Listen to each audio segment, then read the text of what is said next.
Hey everyone, it's Aynsley here from the Drop Stitch Diary. So today we're going to be making this cute little Christmas treat box. Not this one exactly, but something quite like this. So I've done this one in brown cardstock and it is quite cute. I've even put a little circle of vellum on the front, which if you have like a big kick machine, I wouldn't suggest doing this. I found it very difficult to do. It was very difficult to do the sides. So if you want to do this, do it at your own risk. Anyway, so let's get started on some of the things you're going to need for this project. First of all, I've got all my measurements here. I'm going to have them on my blog as well as down in the description, but if you want to take a screenshot, go ahead and take a screenshot right now.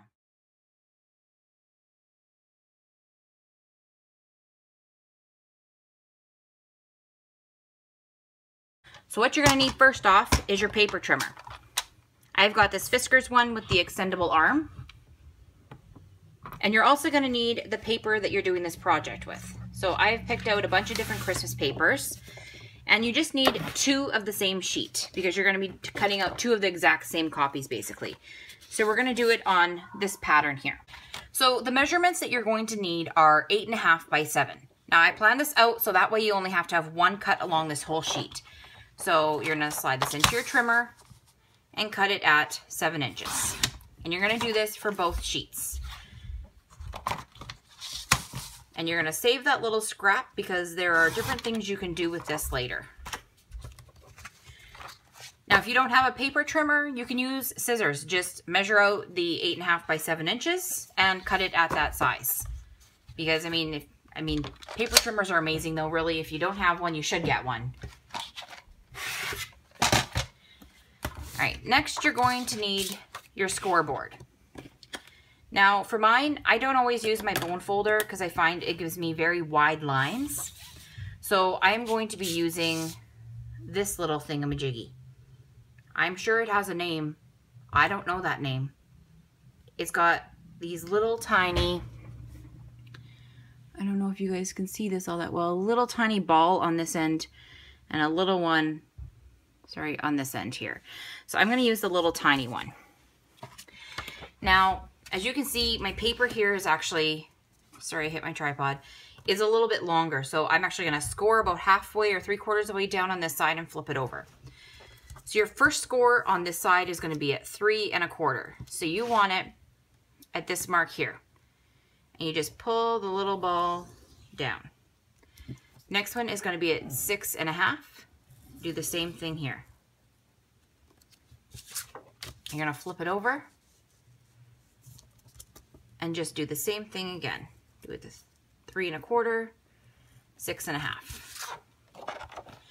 Now you're going to flip your paper so that this is your 1/2 inch score line along here is now at the top. So what you want for this side is 3/4 of an inch. You want 2 3/4 of an inch. You want 6 inches. Okay. And that's your first one all done. So we're going to set that to the side. We're going to do it all over again. So do the same thing again. 3 1/4, 6 1/2. And make sure that all of your edges are butted up really nice because otherwise you are not going to get straight lines and your project might be a little crooked. And maybe you're okay with that, maybe you're not, but you need to know about it. Flip your paper, and again, you're doing this counterclockwise, you're flipping. You're going to do your 3/4 of an inch, 2 3/4 of an inch, and 6 inches. All right. Now you can move your scoreboard to the side because we are now done with it. The only thing you now need off your scoreboard is your bone folder. So what you want to do is take all your lines and you want to score them facing inwards. You're just going to do this on every single one of them. Fold and burnish. I think that's the right name. If it's not, somebody please correct me. Okay, that one's done. Do the next one. Same thing, you're doing it inwards.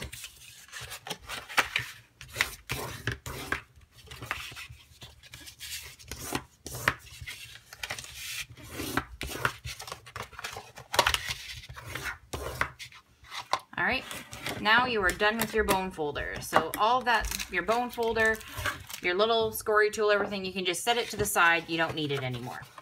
But what you are going to need now is a pair of scissors. So I will maybe stand up so I can do this here. So first what you want to do is you want to cut out a couple of different parts. And if you looked on this drawing here, I put in a couple of little things here. So you're cutting in between there, cutting here. Everything that is marked off is where you're going to actually be cutting off the actual piece. So you're going to be doing, and I do them kind of on a little bit of an angle because I find they just fit together a little teensy bit better. This here that we're cutting though is the bottom, so I mean nobody is ever going to see it. So if your cut marks are just horrible, don't worry about it. Nobody's going to see it.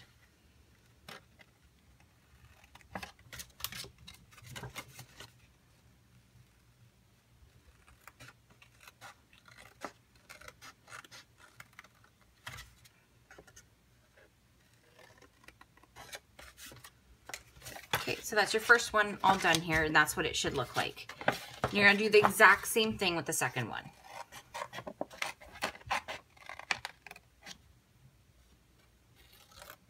Might be easier also if you had a larger pair of scissors, which I do have, I'm just not using. Your cut lines could be a little straighter, but as I said, nobody is ever going to see this part here as this is the bottom. Yeah, and these little parts here, you just do that little line there so it lines up just a little bit better, because otherwise sometimes when you have two pieces that are flat, they don't exactly line up. So this just makes it a little bit easier to make it so that your project doesn't look crooked. Now, if at home you have a crocodile, you could go ahead and round these corners if you wanted, these two top pieces that are going to be the flap. I do have a corner rounder. It's one of these ones, and it does not fit on this side here. So I didn't really want to cut them out to try to make them look the same, so I'm not even going to try. So now you've got them cut out, so you need to flip them over to the white side. Now what you're going to need is some glue tape. I'm using the Tombow permanent adhesive. So what you want to do is put some glue tape on the inside of your flap here, like this. And then it is going to line up with this here. So it might actually be easier doing it this way. Just make sure that all of your flaps, like these bottom pieces, are all lined up to the same side. And then all you want to do is line up your side pieces so that they line up perfectly along there. All right. Next piece you're going to do like this. You're going to fold over the one little side here now. You're going to do the same thing. Run some adhesive down this side. Fold over this side. And they should line up perfectly. So there is the first makings of our box. And it does lay flat. So if you want to make a bunch of these and not have them glued together, you can always just do a bunch like this and leave them for when you're ready. But now what you want to do is put some adhesive on two bottom pieces. And then what you do is fold it into a square, push 1, 2, try to get it to line up as close as you can, 3, and then you're going to want to put some tape on this one. This is going to be your bottommost flap. I put a lot of tape on this one to keep it nice and sturdy. Now, I know I told you to put your bone folder away. That was a lie, obviously. You're still going to need it. So, take your bone folder, and I basically scratch the bottom of this to make your glue stick down really well. Just do this on all your pieces just to make sure your glue has stuck down, and so that way it's good and stuck on there. So now all you need to do with this part is you're going to push your two sides in like this, and they should be folding a little bit, and line up your fold like this. And there's your little box. So you can do, I mean, that was pretty simple, I think. You do a couple different things with it. You can put a clip on it, like this. You can, if you have just a regular hole punch, oops, If you have a regular hole punch or a crocodile, you can punch a hole in the top. So push it together like this and hole punch as close to the center as you can. Mine's a little off center. And then you can take some ribbon,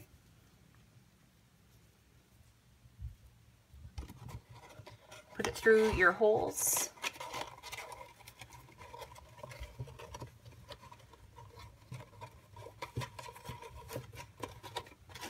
And you've got a cute little box now, like that. You can also do a couple different things with tags on the front. So I've made some tags already that are ready to go. So here are a couple of different little tags that I already have, that I've stamped, I have embossed. These 4 over here I have embossed. And then I've stuck them just on some circles that I have die cut and some other little shapes here. So this one here is just some black pigment ink, some silver embossing, powder, and it says the most wonderful time of the year. And I've then cut them out with die cuts, one that was 2.5 inches. And then the bigger one here is, I think, 2 3/4 inches. Yeah. Just so you get a little bit of a pattern. And then all you can do with that is stick it on the front of your box. And I made a bunch of them so you can have a bunch of different choices here. Or I have a bunch of different choices. I have one that says, "We wish you a Merry Christmas and a Happy New Year." I've got this other one, a green one, that says the most wonderful time of the year. And I've got one here.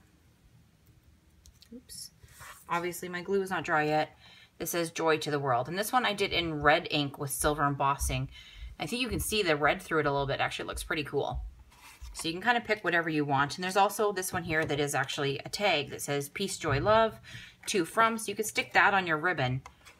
Like, you could stick it on the top of this if you wanted. Let's see if I can do this here.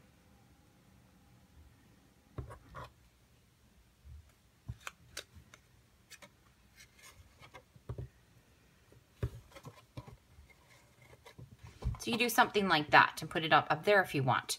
You could, I mean, you could put 2 of them on if you want. You could have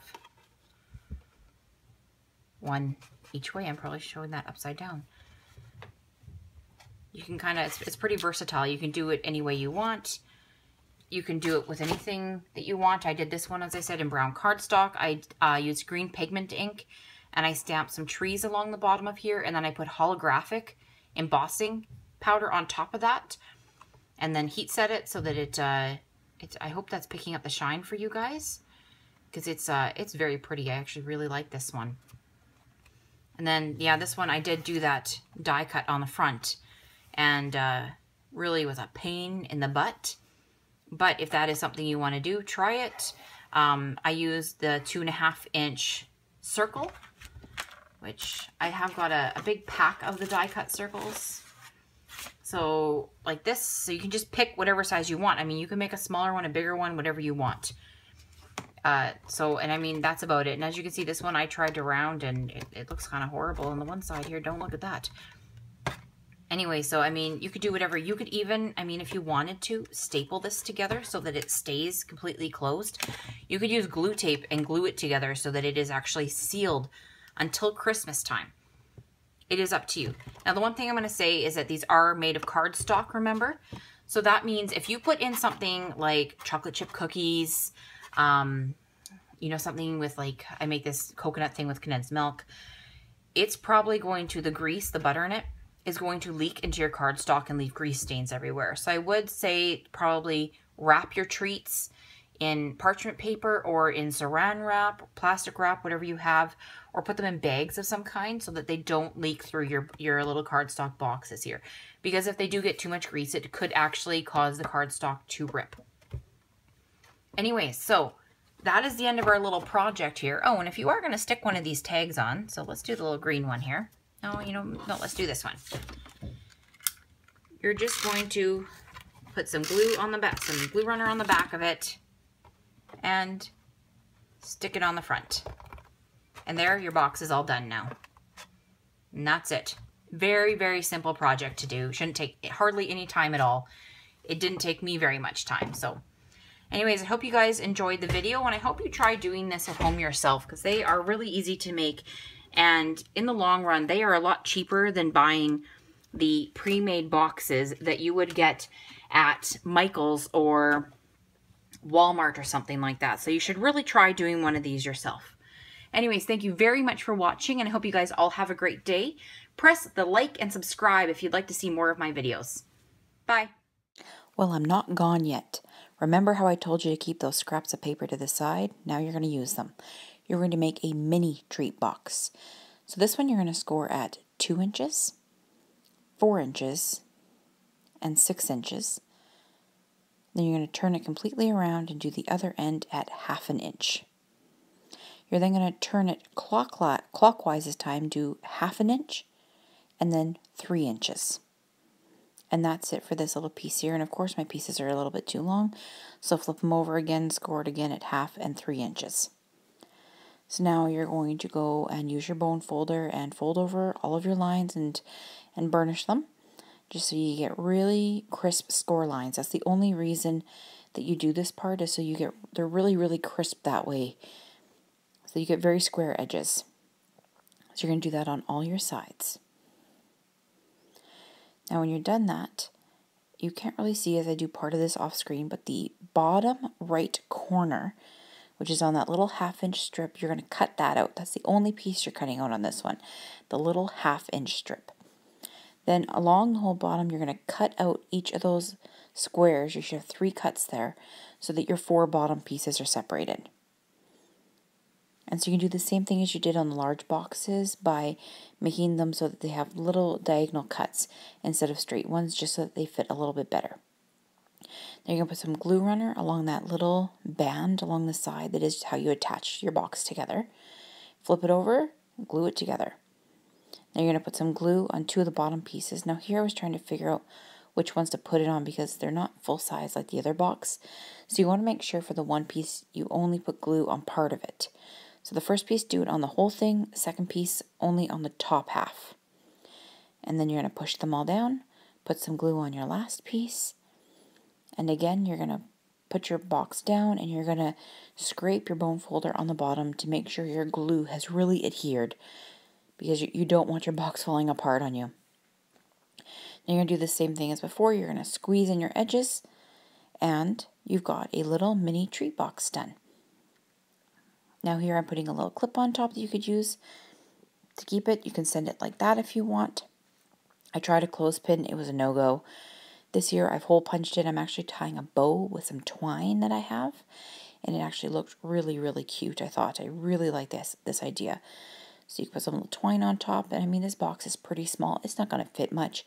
Something like maybe like a Ferrero Rocher or a Lindt chocolate, but it's something to do with your extras, and you can put a little tag on the front if you want. Anyways, thanks for watching.